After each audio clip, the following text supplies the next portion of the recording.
Hello friends, आप सबका स्वागत है हिट फिट अहलावत के नए व्लॉग में। और आज हम जिस टॉपिक पे बात कर रहे हैं वो आज बहुत ट्रेंडिंग है, प्रियंका चोपड़ा की पेरेंट बनने पर, वो भी सैरोगेसी की वजह से। तो सैरोगेसी एक्चुअली में होता क्या, मैं इस बारे में आपसे डिस्कशन करूंगी क्योंकि काफ़ी लोग इस बारे में अवेयर नहीं है। सैरोगेसी एक मेथड है जो पेरेंट्स ना, जिनको मेडिकल किसी को इशू होता है, जो अपने वो खुद नहीं चाहते कि वो बच्चे को डिलीवर करें, दूसरों से करवाना चाहते हैं, तो वो सैरोगेसी को यूज़ करते हैं। मैं आपको आईवीएफ के बारे में बताती हूँ, इन विट्रो फर्टिलाइजेशन सेंटर। यहाँ पे क्या होता है कि जो भी ये सैरोगेट मदर होती है वहाँ पे ये उनको आर्टिफिशियली और नेचुरल दो प्रोसेस से आप सैरोगेसी के लिए उसको यूज़ कर सकते हैं। आपको क्या करना होता है कि स्पर्म और एग का जो मिक्स करके उसको एम्ब्रियो डेवलप करके इम्प्लांट कर देते हैं सैरोगेट मदर के अंदर। तो आईवीएफ में क्या होता है कि मैंने आपको बताया कि आर्टिफिशियल और नेचुरल प्रोसीजर उनके लिए ठीक है कि भाई पेरेंट्स दोनों रजामंद है।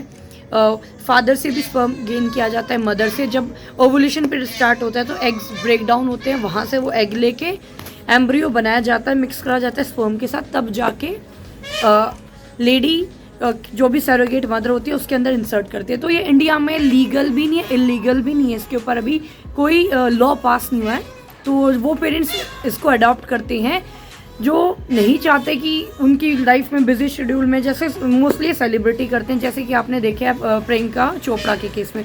प्रियंका चोपड़ा की एज हो गई है 39 और निक जॉन्स उनसे 10 साल छोटे हैं, वो हैं 29 ईयर्स ओल्ड।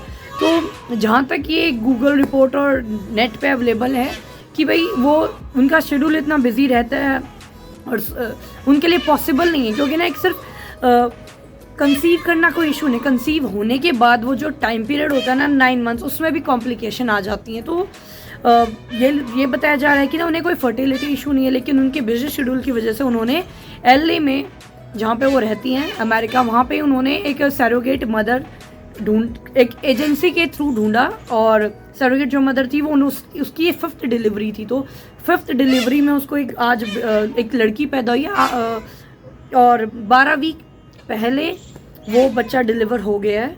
तो इस वजह से वो अपनी प्राइवेसी के लिए उन्होंने अपने इंस्टा की हैंडल पे दोनों ने, निक जॉन्स और प्रियंका ने, दोनों ने ये इन्फॉर्मेशन, ये न्यूज़ शेयर करी थी। तो खुशी की भी बात है, लेकिन कंट्रोवर्सी भी बहुत है। और आज सबसे ज़्यादा इंडियंस ने इसके ऊपर सर्च करा कि एक्चुअल में सैरोगेसी होती कैसी है।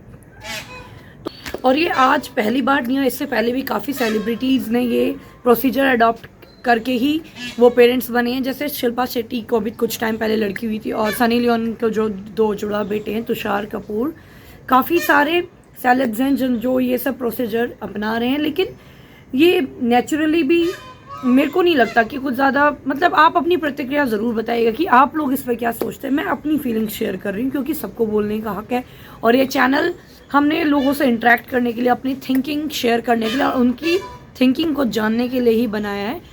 तो हम बात कर रहे थे कि सैरोगेसी का रीज़न क्या है।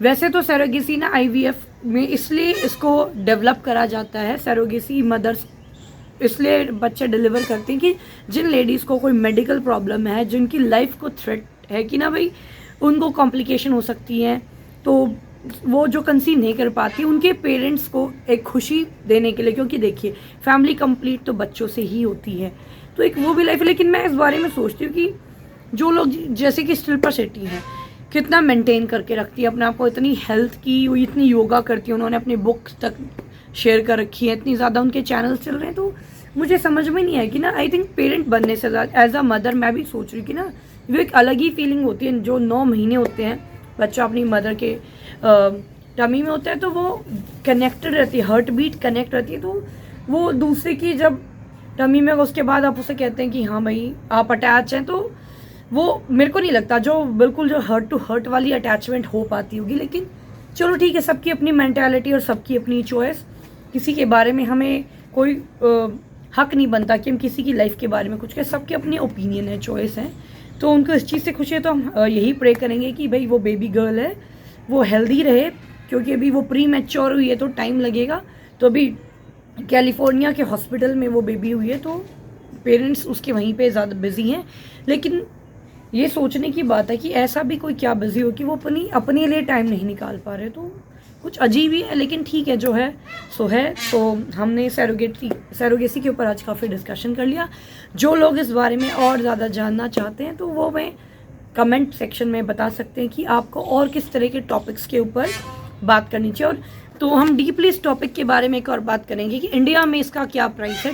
10 से 20 लाख के बीच एक सैरोगेट मदर का पूरा खर्चा लगता है। सैरोगेट जो बेबी होता है तो 10 से 20 लाख का खर्चा है। और ऊपर से इसमें एक चीज़ है कि अगर ना डोनर हैं, जो मदर भी है फादर भी है, कि आप समझ रहे होंगे कि पेरेंट्स का ही है स्पर्म और वो एम्ब्रियो जो है एक कपल का, वो आर्टिफिशियल इंसर्ट किया गया है। तो उसमें क्या नाम है, वो मदर विड्रॉ नहीं कर सकती, क्योंकि पहले ही एग्रीमेंट हो जाता है कि आपको अब ये डिलीवर करना पड़ेगा। लेकिन अगर वो जेनेटिक उससे जेनेटिक कनेक्ट कैसे होगी, अगर मेल जो डोनर है उसका स्पर्म है, जेनेटिक तब होगा जब क्या नाम है मेल का तो स्पर्म है और जो सैरोगेट मदर है उसका एग होगा, तब जाके वो एम्ब्रियो बनेगा, तो वो जेनेटिक हो जाएगा। तो उसमें वो सोच सकती है कि हाँ वो विड्रॉ करना चाहे। लेकिन अगर डोनर दोनों ही बाहर है, आउटसाइडर है, मतलब ठीक है, जो कपल उसको हायर कर रहा है उनका है, तो फिर एग्रीमेंट में साफ साफ लिखा होता है कि तब आप विड्रॉ नहीं कर सकते। तो एक ये लंबा प्रोसीजर है, वेट होता है। पेरेंट्स जो बनेंगे टू बी पेरेंट्स होंगे तो वो काफ़ी ज़्यादा एक्साइटेड भी होते हैं। और हमने कभी देखा था नेटफ्लिक्स पे भी काफ़ी ज़्यादा ना OTT प्लेटफॉर्म पे जो ये एक मिमी रिलीज़ हुई थी, अभी 2020 में आई थी। तो वो उसमें कीर्ति सेनन ने एक सैरोगेट मदर का रोल प्ले करा था। और इससे पहले भी कई बॉलीवुड में भी मूवीज़ बन चुकी हैं। और ये ट्रेंड तो बेसिकली ये हॉलीवुड से आया है, इंडिया में आजकल चल रहा है। तो सबके अपने ओपिनियन है कि वो क्या सोचते हैं इस बारे में। तो हम इस पिक्चर के बारे में बात कर रहे थे। ऐसा भी पॉजिटिव भी है हर साइड की। देखिए, एक सिक्के के दो पहलू होते हैं, पॉजिटिव और नेगेटिव। तो हमें लाइफ में दोनों सिचुएशन के लिए प्रिपेयर रहना चाहिए। अब मैं मूवी देख के मैंने देखा था उसमें तो कि काफ़ी केसेस क्या होते हैं कि आउटसाइडर जो कपल्स होते हैं इंडिया में, जो काफ़ी मतलब लो बैकग्राउंड की लेडीज़ होती हैं, अपने गुजारे के लिए भी जो पैसा जिनको जल्दी चाहिए होता है, वो ये चीज़ें करती हैं। कि प्रीति जिंटा, सलमान खान और रानी मुखर्जी की भी बहुत पहले मूवी आई थी, तब तो हम स्कूल में होते थे, वो भी सैरोगेसी के ऊपर थी। तो ये काफ़ी टाइम से चलता आ रहा है। लेकिन इसका एक हार्मफुल इफेक्ट क्या है कि ना, कई बार क्या होता है, अगर कॉम्प्लिकेसी होगी सैरोगेट मदर को, वो बच्चा अनफिट है, तो पेरेंट्स ना स्ट्रेस में आ जाते हैं और कह देते हैं अबॉर्ट कर दो। उस सिचुएशन में क्योंकि टाइम ज़्यादा निकल जाता है, वो लेडी अबॉर्ट भी नहीं कर पाती। तो वो चीज़ भी गलत है। अगर आप देखिए, सब भगवान की देन है। अगर आप खुद उस तोहफे को कबूल नहीं कर रहे और आपने कोशिश करी, उसके बाद में उसको आप बीच में ड्रॉप कर देते हो, तो मेरे अकॉर्डिंग तो ये कहीं ना कहीं एक पाप कर रहे हो आपकी।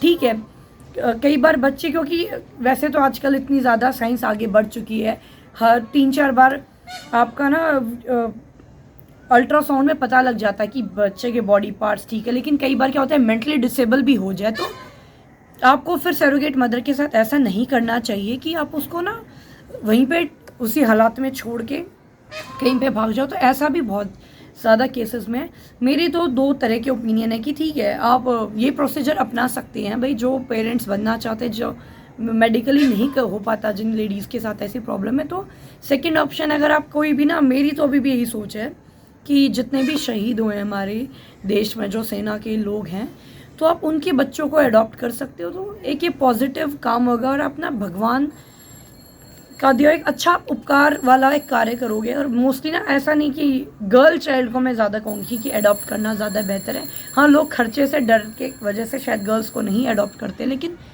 हमारे देश में कितने ये जो यतीम खाने हैं, ऑर्फन होम है, तो वहाँ से आप बच्चों को भी अडॉप्ट करके एक उन्हें नया जीवन दे सकते हो और अपनी लाइफ में भी खुशियाँ ला सकते हो। तो एक बच्चे को पाने के काफ़ी सारे तरीके हैं।